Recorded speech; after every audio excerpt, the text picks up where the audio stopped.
Look! There's color behind me! Howdy. My name is Nonad, and you, if you're watching this video, you probably enjoy playing tabletop role-playing games. Well, let me paint you a picture. You and your group have dived through this entire dungeon, you're all like level 17, you're getting to the final boss of the campaign. Now it's a single enemy versus your entire group, so you know he's gotta be strong. You step inside, you all roll for initiative, he goes first, and he just happens to blast your character with one shot. 300 damage, you are down at 0 hit points, and you are dying. For the rest of the fight, unless somebody can revive you with some kind of healing, your gameplay is rolling a single 20-sided die and hoping to roll higher than an 11. Kind of a disappointing way to close out the campaign if your allies can't afford to revive you. This is unfortunately not super uncommon. I just played in a level 5 one-shot where the boss did so much damage and attacked so many times per turn that there was actually no point to me reviving a downed teammate when I could just be doing damage instead, because his accuracy and damage against us meant that even if I took the actions to heal our unconscious ally, they would just fall back unconscious before their next turn really came around. Now, Pathfinder does its best to mitigate this by putting your new initiative right before the thing that kills you, so potentially you might get one more turn if they are able to heal you and bring you up. But a lot of the times, if you go down in combat, you might be stuck down for the entire fight. And being unconscious sucks. Especially at low levels of play, if you don't have a reliable way to heal, maybe no one's playing a healing character and nobody has any healing items because you're low level and money is tight, you're just gonna need to sit there unconscious for the entire combat.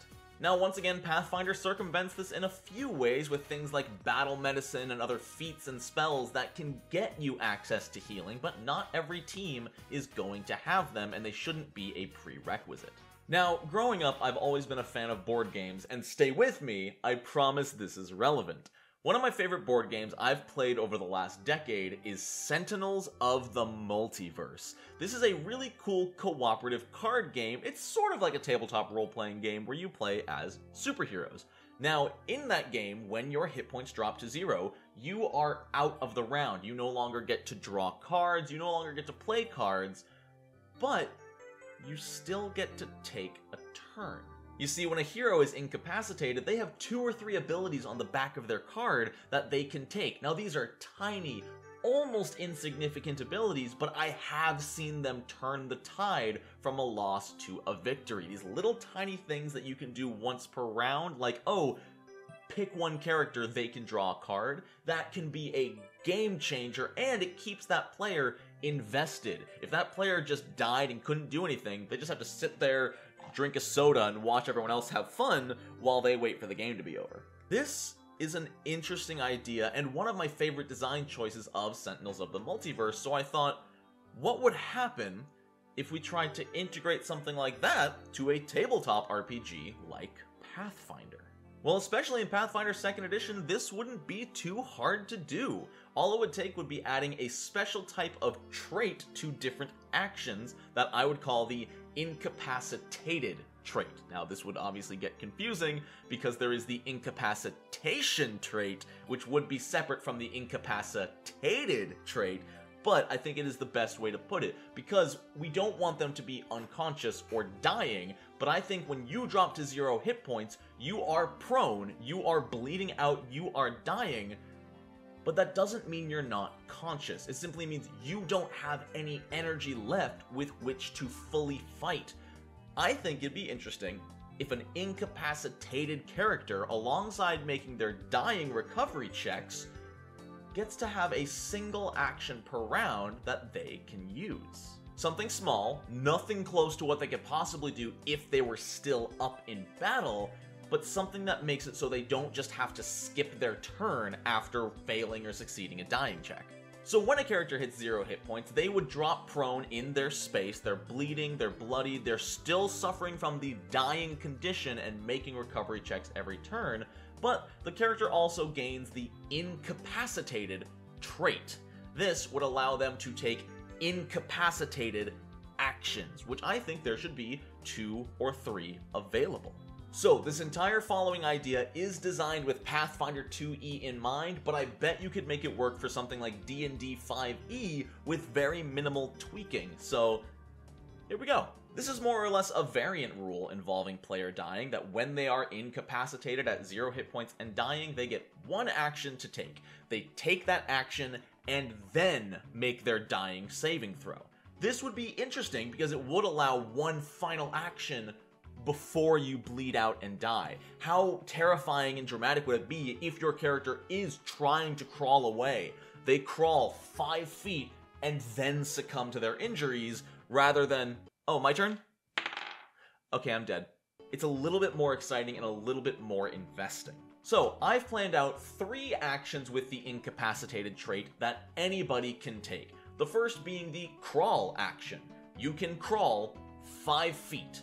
Now, that is all you can do. Your turn is moving your incapacitated character 5 feet, which would be nice. You know, you drop to 0 hit points, you are in a flame, maybe your character is desperately trying to drag their incapacitated body out of the fire so they don't just sit there and burn to death. I think it also makes sense that characters would be able to seek with their 1 incapacitated action.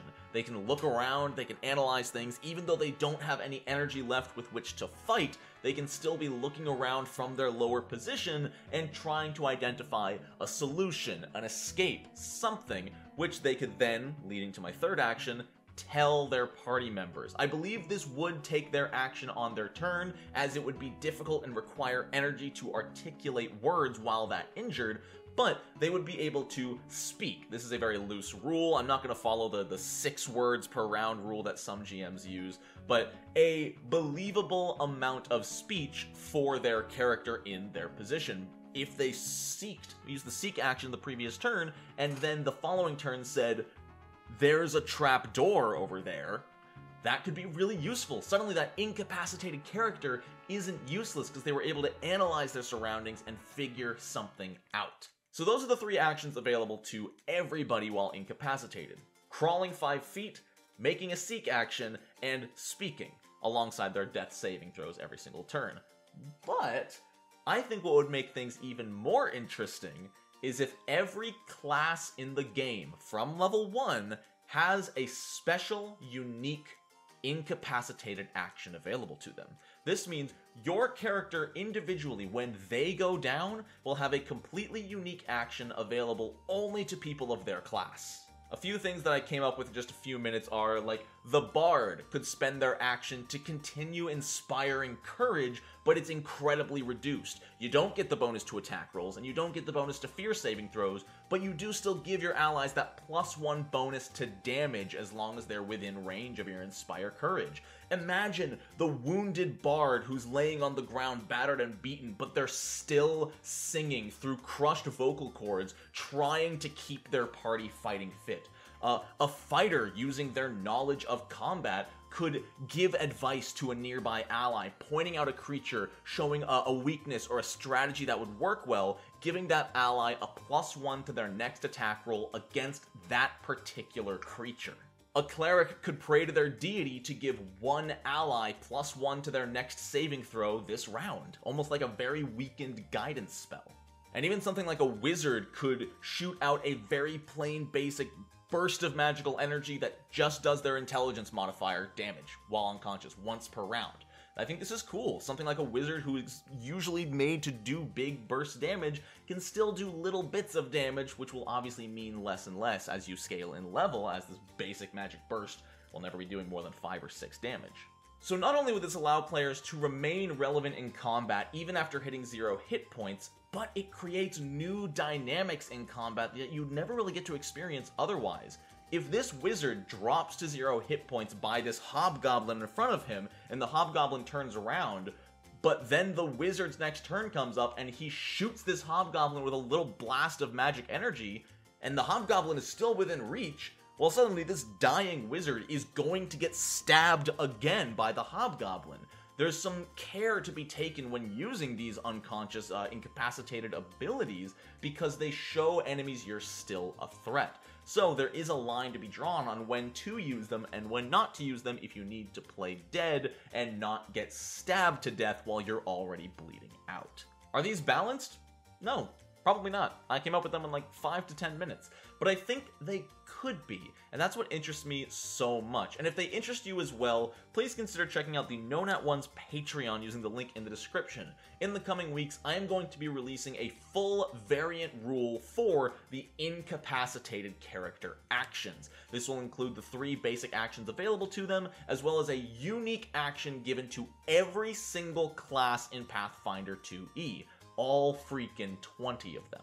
This will be available exclusively to my patrons of $10 or more, so if you'd like to check that out when it comes out, please pledge using the link below. Speaking of patrons, shout out to them for keeping the channel alive and helping me keep the lights on and buy dinner. Thank you to all of you who have been pledged, who are still pledged, even those who were pledged in the past and canceled. I still appreciate you helping out and supporting me when you did.